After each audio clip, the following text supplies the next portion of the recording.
Kozhikode Kappad കടലാക്രമണത്തിൽ road പൂർണ്ണമായും തകർന്നു. ഇതോടെ കാപ്പാട് നിന്നും കൊയിലാണ്ടി ഹാർബറിലേക്കുള്ള യാത്ര തടസ്സപ്പെട്ടു. കാൽനട യാത്ര പോലും ദുഷ്കരമായ അവസ്ഥയിലാണ് റോഡ്. ഞാനിപ്പോൾ ഉള്ളത് കോഴിക്കോട് കാപ്പാട് ബീച്ച് റോഡിലാണ്. 2 ദിവസം മുമ്പ് ഇവിടെ റോഡുണ്ടായിരുന്നു എന്ന് പറഞ്ഞാൽ ആർക്കും വിശ്വസിക്കാനാവില്ല. പക്ഷേ ഇവിടുത്തെ നാട്ടുകാർക്ക് ഇതൊരു സ്ഥിരം കാഴ്ചയാണ്. കഴിഞ്ഞ വർഷവും കാലവർഷക്കെടുതിയിൽ ഈ റോഡ് ഇതേപോലെ ഇടിഞ്ഞു വീണിരുന്നു. അതോടൊപ്പം തന്നെ ഈ വർഷവും തുടർച്ചയായി 2-3 ദിവസങ്ങളിലായി റോഡ് ഭാഗികമായി ഇടിഞ്ഞു തകർന്നിരിക്കുകയാണ്. ഇവിടെ ഗതാഗതം പൂർണ്ണമായി നിരോധിച്ചിരിക്കുന്ന ഒരവസ്ഥയാണ്. ഞാനിപ്പോൾ ഉള്ളത് ഇവിടെ രൂപപ്പെട്ടിരിക്കുന്ന ഗർത്തത്തിന്റെ തൊട്ട് നടുക്കാണ്.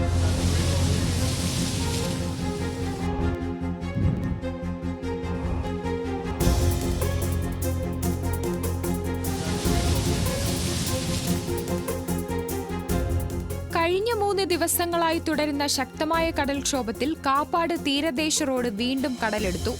100 മീറ്ററിലധികം റോഡ് പൂർണ്ണമായും ഒലിച്ചുപോയി. ഇതോടെ കാപ്പാട് തീരദേശ റോഡ് വഴിയുള്ള ഗതാഗതം നിരോധിച്ചു.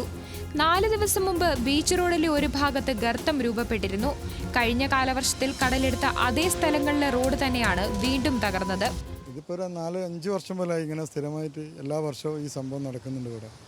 ഇപ്പോൾ ഗവൺമെൻറ്റിൻ്റെ ഭാഗത്തുനിന്ന് അതിന് ഒരു എന്താ പറയുക സഹായങ്ങളൊന്നും ചെയ്യുന്നില്ല. ഒരു താൽക്കാലികമായി എന്തെങ്കിലും ചെയ്യും. ഇപ്പോൾ കഴിഞ്ഞ ഒരു 6 മാസം മുമ്പേ ഇവിടെ കുറച്ച് കല്ലൊക്കെ ഇട്ട് പോയതാണ്. ഒന്ന് ഉച്ചി കുയ്യൊക്കെ ഒന്ന് എത്തി പോയതാണ്. പക്ഷെ അതുകൊണ്ട് കാര്യമില്ല, ഞങ്ങൾ അന്നേ പറഞ്ഞിട്ടുണ്ട്. അവർ കുയ്യിൽ കല്ലിട്ട് കടലിൽ കയറി കഴിഞ്ഞാൽ ഇത് പോവും എന്ന് ഞങ്ങൾ അന്നേ പറഞ്ഞിട്ടുണ്ട്. പക്ഷെ അവർ താൽക്കാലികമായിട്ട് ഒന്ന് ചെയ്ത് പോയെന്ന് മാത്രമേ ഉള്ളൂ.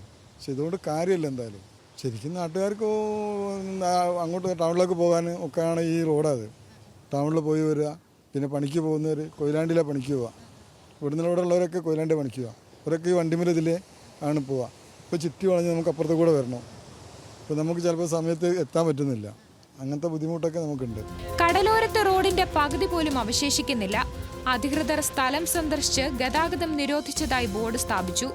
2023 ഒക്ടോബറിൽ ജലവിഭവ മന്ത്രി കാപ്പാട് ബീച്ച് സന്ദർശിച്ചിരുന്നു. തീരത്തിന്റെ സുരക്ഷ ഉറപ്പുവരുത്തൽ പ്രവൃത്തി ഉടൻ ആരംഭിക്കുമെന്നും പറഞ്ഞിരുന്നു. പക്ഷേ എല്ലാം വാഗ്ദാനങ്ങളിൽ മാത്രം ഒതുങ്ങി. പരാതികൾ നൽകിയിട്ടും അധികൃതരുടെ ഭാഗത്തു നിന്നും ഒരു മറുപടിയും ഇതുവരെ ലഭിച്ചിട്ടില്ല. അപ്പം കാര്യമായിട്ട് ഗവൺമെൻറ് മത്സ്യത്തൊഴിലാളികൾക്ക് കാര്യമായിട്ട് എന്തേ കൊടുത്തേ പറ്റുള്ളൂ. അവർക്ക് ഒന്നാലേ ഒരു വീട് മര്യാദയ്ക്ക് നമ്മൾ കാണുന്നുണ്ട്. നമ്മൾ 420 സ്ക്വയർ ഫീറ്റിലാണ് ഒരു വീട് ഗവൺമെൻറ് കൊടുക്കുന്നത്. അതുപോലും നമ്മുടെ പഞ്ചായത്തിൽ നിന്ന് പൈസ കിട്ടാത്തൊരവസ്ഥയാണ്. കാരണം എന്ന് പറഞ്ഞാൽ വീടെടുക്കുക പോയി കഴിഞ്ഞാൽ ഒരു കേട്ട് കിട്ടിക്കഴിഞ്ഞാൽ അതില്ല, പിന്നെ പോയ ഫണ്ട് എത്തിയിട്ടില്ല, വരട്ടെ എന്ന് പറഞ്ഞ് വെയിറ്റ് ചെയ്യില്ല. താൽക്കാലികമായി സംരക്ഷണ ഭിത്തി നിർമ്മിച്ചെങ്കിലും ശക്തമായ തിരയിൽ ഇവയും തകർന്നു. ദിവസവും ആളുകൾ വരുന്ന വഴിയിൽ പലരും ഇടവഴികൾ ആശ്രയിക്കുകയാണിപ്പോൾ.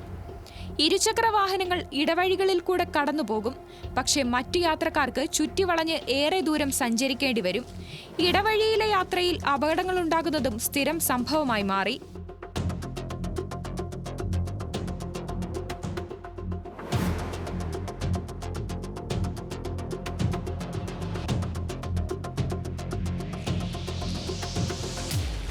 ചെറിയൊരു തിരയടി ഉണ്ടായാൽ പോലും റോഡിടിയും. കടലിന് സംരക്ഷണ ഭിത്തിയില്ലാത്ത ഭാഗത്ത് കരയിടിച്ചിലും വ്യാപകമാണ്. കാപ്പാട് തീരദേശവാസികൾ എപ്പോഴും ആശ്രയിക്കുന്ന പാതയാണ് ഇപ്പോൾ അപകടാവസ്ഥയിലുള്ളത്. ഇവിടെ ഒരു തീരദേശ ഭിത്തി പുലിമുട്ട് നിർമ്മിക്കുക എന്നതാണ് നാട്ടുകാരുടെ ആവശ്യം. റോഡ് ഇപ്പോൾ കഴിഞ്ഞ പ്രാവശ്യം ഇതേപോലെ തന്നെ പൊട്ടി മുറിഞ്ഞിട്ട് പിന്നെ ഗവൺമെൻറ് ഒന്നും ചെയ്യാണ്ട് കുറേ ഇങ്ങനെ നിന്ന് പയ്യെ ജനങ്ങളെല്ലാം ഒരു പ്രക്ഷോഭം നടത്തിയിട്ടാണ് ഈ തോതിലെല്ലാം ചെയ്തത്. അന്ന് 9 ലക്ഷമോ 15 ലക്ഷം പാസ്സായി എന്നൊക്കെ പറഞ്ഞു. പക്ഷേ ഇങ്ങനെ ചെയ്ത് ഇതാക്കിയെന്നല്ലാണ്ട് വേറെ ഒന്നും ചെയ്താൽ ഇവിടെ കടൽ വീത്തിയിട്ടാണ്ട് റോഡ് ഇങ്ങനെ നിൽക്കില്ല. അതാണ്, അല്ലാണ്ട് കടൽ വീത്തിയാണ് ഇതിൻ്റെ കാരണം എന്തായാലും വേണ്ടിയത്. അല്ലാണ്ട് ഇത് എങ്ങനെ ഇവിടെ മണ്ണ് കൊണ്ടിട്ടിട്ടോ കല്ല് കൊണ്ടിട്ടിട്ടോ ഒന്നും കാര്യമില്ല. റോഡ് എന്തായാലും പൊട്ടിപ്പോകും. ഇത്തരത്തിൽ കടലാക്രമണം തുടർന്നാൽ കാപ്പാട് തീരദേശ റോഡ് പൂർണ്ണമായും തകരുമെന്ന ആശങ്കയിലാണ് നാട്ടുകാർ.